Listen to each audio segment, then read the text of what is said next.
Doctor ortho Ayurvedic oil and capsule, अब दर्द भी घुटने टेकेगा। पीएम मोदी से मिले ब्राजील के प्रेसिडेंट लूला डी सिल्वा, क्रिटिकल मिनरल्स और रेयर अर्थ को लेकर हुआ समझौता। एआई समिट में हंगामा करने वाले 5 दिन की रिमांड पर कांग्रेस के खिलाफ भाजपा का देश भर में प्रदर्शन, राहुल को काले झंडे दिखाए। सीएम योगी ने फसल बीमा योजना से किसानों को दी राहत, 285 करोड़ की क्षतिपूर्ति राशि किसानों को दी, कहा किसान फसल का बीमा जरूर कराएं। जयपुर में चीफ जस्टिस सूर्यकांत ने 3 दिवसीय साइबर सुरक्षा सेमिनार का किया शुभारंभ, कहा साइबर अपराध पर लगाम लगाने के लिए न्यायपालिका सब कुछ करेगा। सीएम भजनलाल शर्मा ने राजस्थान में साइबर क्राइम कोर्ट बनाने का ऐलान किया।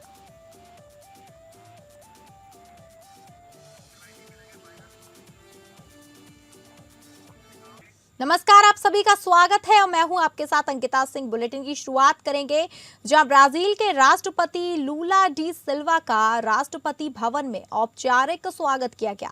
इस दौरान राष्ट्रपति द्रौपदी मुर्मू और प्रधानमंत्री नरेंद्र मोदी भी मौजूद रहे। दोनों लीडर्स के बीच दिल्ली के हैदराबाद हाउस में बैठक हुई। यह मुलाकात दोनों देशों के बीच व्यापारिक समझौते को मजबूत करने की दिशा में एक महत्वपूर्ण कदम साबित हो सकती है, जिसमें critical minerals, rare earth, defence, energy और आर्टिफिशियल इंटेलिजेंस जैसे क्षेत्रों पर खास फोकस है। भारत और ब्राजील के बीच क्रिटिकल मिनरल्स और रेयर अर्थ एलिमेंट्स को लेकर समझौता हुआ है। पीएम मोदी ने कहा कि यह समझौता मजबूत सप्लाई चेन बनाने की दिशा में एक बड़ा कदम है। उन्होंने बताया कि रक्षा क्षेत्र में भी भारत और ब्राजील के बीच सहयोग लगातार बढ़ रहा है। यह दोनों देशों के बीच आपसी भरोसे और रणनीतिक समझ का अच्छा उदाहरण है। उन्होंने कहा कि आगे भी इस फायदे वाली साझेदारी को और मजबूत किया जाएगा। मोदी ने यह भी कहा कि स्वास्थ्य और दवा क्षेत्र में सहयोग की बड़ी संभावनाएं हैं। भारत ब्राजील को सस्ती और अच्छी गुणवत्ता की दवाओं की आपूर्ति बढ़ाने के लिए काम करेगा। पीएम मोदी ने कहा कि ऊर्जा के क्षेत्र में सहयोग भारत और ब्राजील के रिश्तों की मजबूत नींव है। मोदी ने बताया कि ब्राजील ने भारत को आपदा प्रतिरोधी इंफ्रास्ट्रक्चर गठबंधन की सह अध्यक्षता का प्रस्ताव भी दिया है। उन्होंने इस पहल के लिए राष्ट्रपति लूला को बधाई दी और कहा कि आपदा प्रबंधन के क्षेत्र में ब्राजील का लंबा अनुभव इस गठबंधन को और मजबूत बनाएगा। ब्राजील के राष्ट्रपति लूला डी सिल्वा ने कहा कि इस देश में छठी बार आकर मुझे बहुत खुशी हो रही है। भारत और ब्राजील की यह मुलाकात बेहद खास है। हम सिर्फ ग्लोबल साउथ को 2 सबसे बड़ी लोकतांत्रिक ताकतें नहीं मानते, बल्कि यह एक डिजिटल शक्ति और एक नवीनीकरणीय ऊर्जा शक्ति की मुलाकात है। यह समझौता दोनों देशों को कच्चे माल के निर्यातक से आगे बढ़ाकर प्रोसेसिंग, वैल्यू एडिशन और रिसाइकलिंग में भागीदारी बनाने पर जोर देता है।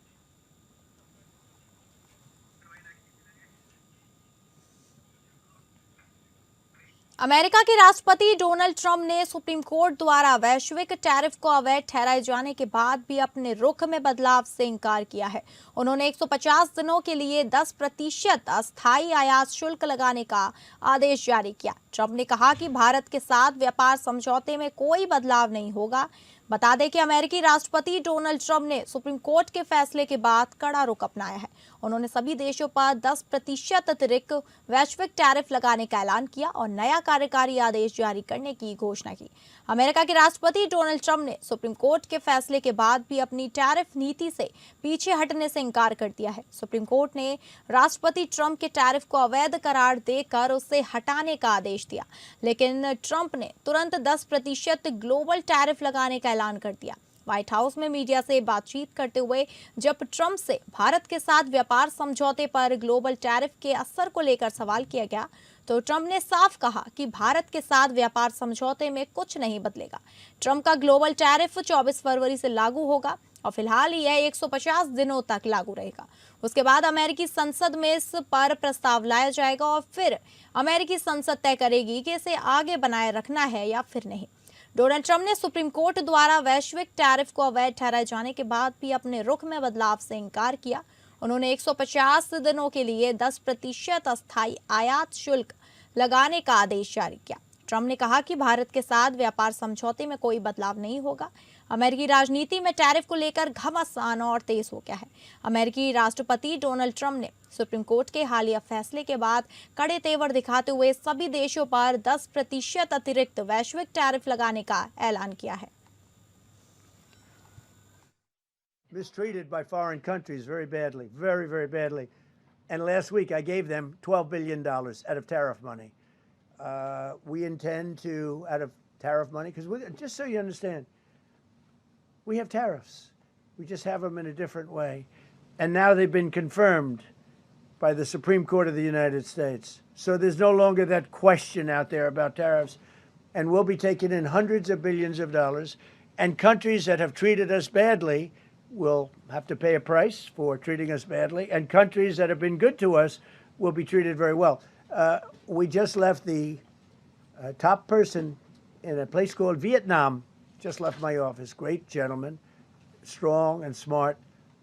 He said, you know, I think this means you're allowed to charge us more tariffs than before.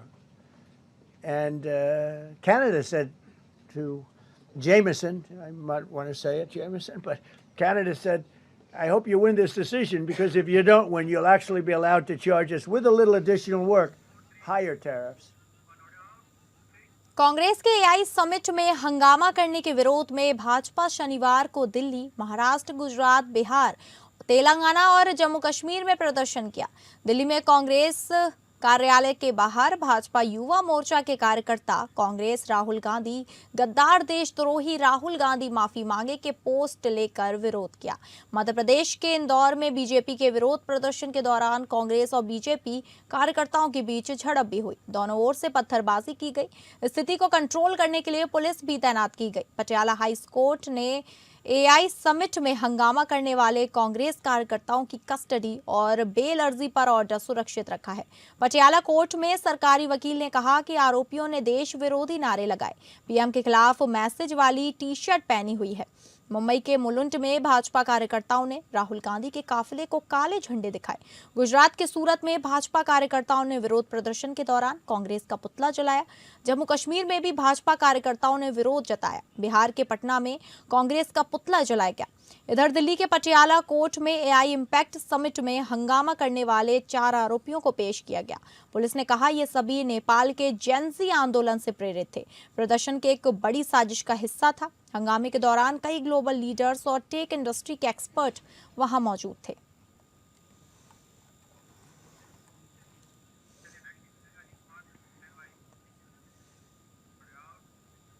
Ajit Pawar की विमान दुर्घटना में मौत के मामले में रोहित पवार ने प्रधानमंत्री मोदी को पत्र लिखकर नागरिक उड्डयन मंत्री के इस्तीफे के और स्वतंत्र जांच की मांग की है। उन्होंने बीएसआर कंपनी और ब्लैक बॉक्स और संभावित साजिश पर सवाल उठाए। गृह मंत्री अमित शाह से भी दखल की अपील की गई और महाराष्ट्र के उप मुख्यमंत्री अजित पवार की विमान दुर्घटना में मौत का मामला अब सियासी तूफान बन गया है। एनसीपी के विधायक रोहित पवार ने प्रधानमंत्री नरेंद्र मोदी को पत्र लिखकर नागरिक उड्डयन मंत्री के राम मोहन नायडू को पद से हटाने और पूरे मामले की स्वतंत्र जांच की मांग की है। रोहित पवार ने कहा कि हादसा साधारण दुर्घटना नहीं हो सकता, इसकी गहराई से जांच जरूरी है। उन्होंने गृह मंत्री अमित शाह को भी पत्र की प्रति भेजी।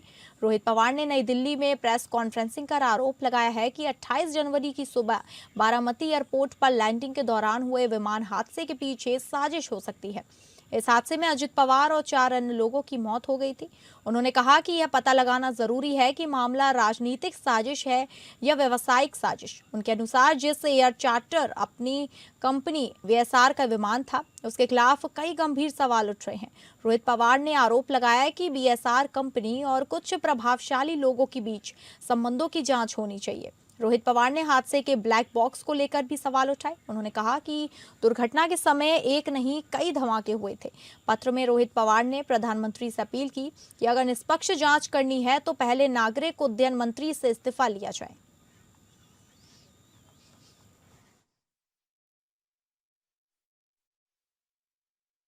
खबर का रुख करेंगे, जहां राहुल गांधी भिवंडी की मजिस्ट्रेट अदालत में 2014 के मानहानि मामले में नई जमानत पेश करने पहुंचे, क्योंकि पूर्व जमानतदार शिवराज पाटिल का निधन हो गया था। इस मामले में हर्षवर्धन सपकाल को नया जमानतदार बनाया गया। कांग्रेस नेता और लोकसभा में विपक्ष के नेता राहुल गांधी महाराष्ट्र के ठाणे जिले की भिवंडी मजिस्ट्रेट अदालत में मानहानि मामले में नई जमानत पेश करने पहुंचे।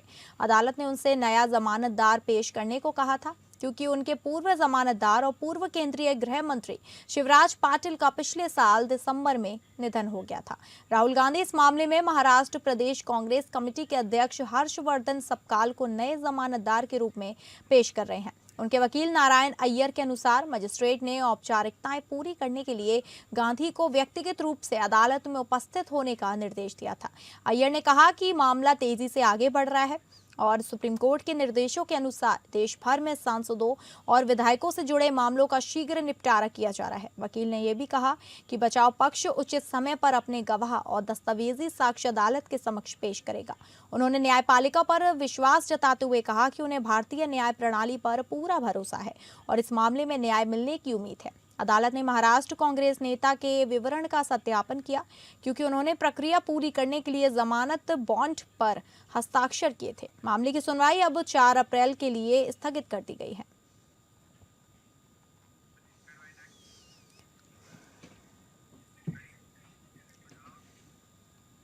उत्तर प्रदेश के किसानों को बड़ी राहत देते हुए मुख्यमंत्री योगी आदित्यनाथ ने प्रधानमंत्री फसल बीमा योजना और मुख्यमंत्री कृषक दुर्घटना कल्याण योजना के तहत सहायता राशि का वितरण किया। इस योजना के माध्यम से लाखों किसान परिवारों को आर्थिक संबल मिला है। लखनऊ में आयोजित सहायता राशि वितरण कार्यक्रम में मुख्यमंत्री योगी आदित्यनाथ ने कहा कि प्रदेश के 2,51,000 किसान परिवारों को 285 करोड़ रुपए की फसल क्षतिपूर्ति राशि प्रदान की गई है। उन्होंने कहा कि फसल बीमा योजना किसानों के लिए संकट के समय सुरक्षा कवच के रूप में काम कर रही है। मुख्यमंत्री ने बताया कि प्राकृतिक आपदाओं या अन्य कारणों से फसल नुकसान होने पर बीमा योजना किसानों को आर्थिक मदद प्रदान करती है। देश भर के 2,51,000 किसान परिवारों को जिन्होंने अपनी फसल को अतिवृष्टि के कारण या सूखे के कारण उनकी फसल को नुकसान हुआ, ऐसे 2,51,000 किसान परिवारों को 285 करोड़ रुपए की क्षतिपूर्ति आज प्रधानमंत्री फसल बीमा योजना के अंतर्गत अभी हम लोगों ने प्रदान किया है। सुभाषनगर इलाके में करीब सुबह 3 बजे तेज रफ्तार कार की चपेट में आने से एक डिलीवरी बॉय की मौत हो गई। पुलिस ने आरोपी को हिरासत में ले लिया है और कार भी जब्त कर ली है। पश्चिम दिल्ली के तिलक नगर इलाके में शुक्रवार देर रात एक भीषण सड़क हादसे में एक कंपनी के एक डिलीवरी बॉय की मौत हो गई। सुभाषनगर मेट्रो रेड लाइट के पास एक तेज रफ्तार कार ने स्कूटी सवार को जोरदार टक्कर मार दी, जिससे स्कूटी सवार गंभीर रूप से घायल हो गया। अस्पताल ले जाने पर डॉक्टरों ने उसे मृत घोषित कर दिया। पुलिस ने कार को जब्त कर लिया है और चालक को गिरफ्तार भी कर लिया है। यह घटना सुबह करीब 3 बजे हुई। मृतक की पहचान रघुवीर नगर निवासी हेमशंकर के रूप में हुई है।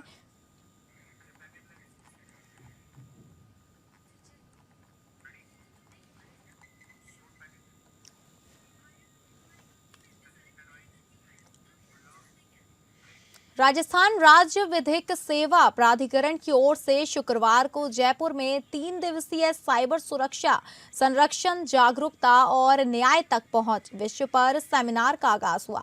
चीफ जस्टिस सूर्यकांत और मुख्यमंत्री भजनलाल शर्मा ने इस सेमिनार का शुभारंभ किया। इस मौके पर राजस्थान हाईकोर्ट के एक्टिंग मुख्य न्यायाधीश संजीव प्रकाश शर्मा ने प्राधिकरण की कई नई पहल को सामने रखा। ई समाधान, डिजिटल मीडिएशन प्लेटफॉर्म, बुक एवं हैंड बुक्स की भी लॉन्चिंग की गई। कार्यक्रम को संबोधित करते हुए जस्टिस सूर्यकांत ने कहा कि साइबर अपराध की कोई भौगोलिक सीमा नहीं है, यह आज वैश्विक समस्या बन गया है, जिसका समाधान हम सबको मिलकर निकालना होगा।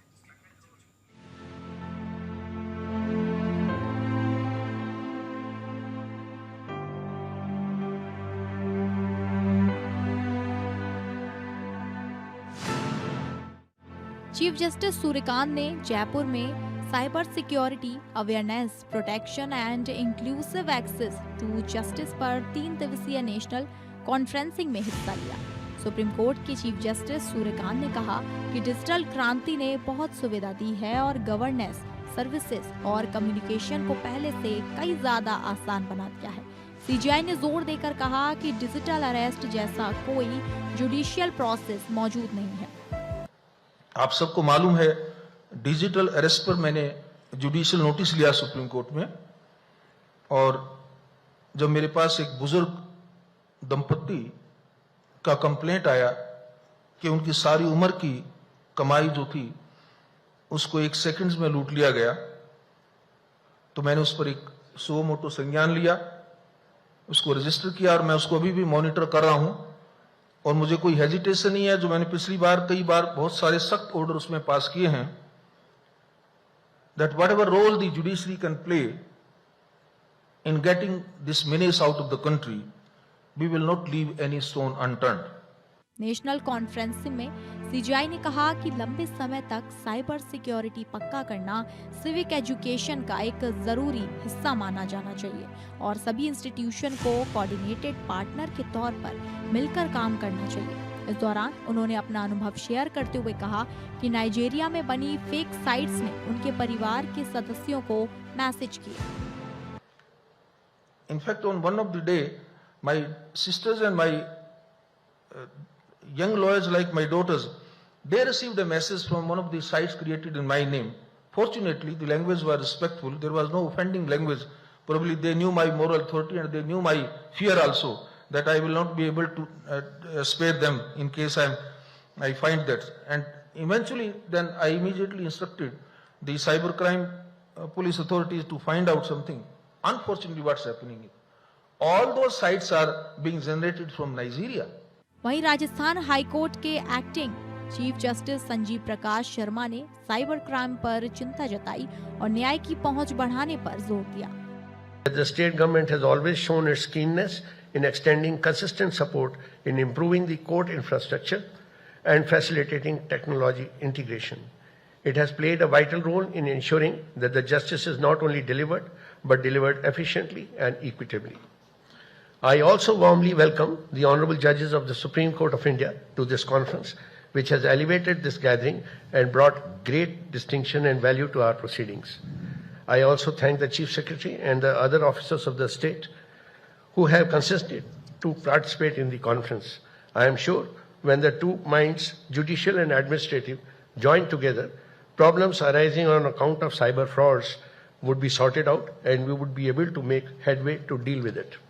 कॉन्फ्रेंसिंग के दौरान राजस्थान के मुख्यमंत्री भजन लाल शर्मा ने राज्य में एक स्पेशल साइबर कोर्ट बनाने का ऐलान किया। इस पर सीजीआई ने मुख्यमंत्री को धन्यवाद दिया। वहीं इस दौरान मुख्यमंत्री भजन लाल शर्मा ने कहा कि डिजिटल जमाने में टेक्नोलॉजी के बढ़ने के साथ ही साइबर क्राइम के नए चैलेंज भी सामने आए हैं।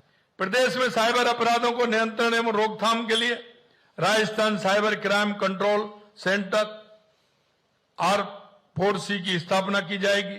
इसके साथ ही हमारी सरकार के द्वारा साइबर अपराधियों पर कठोर कार्रवाई भी सुनिश्चित की जा रही है।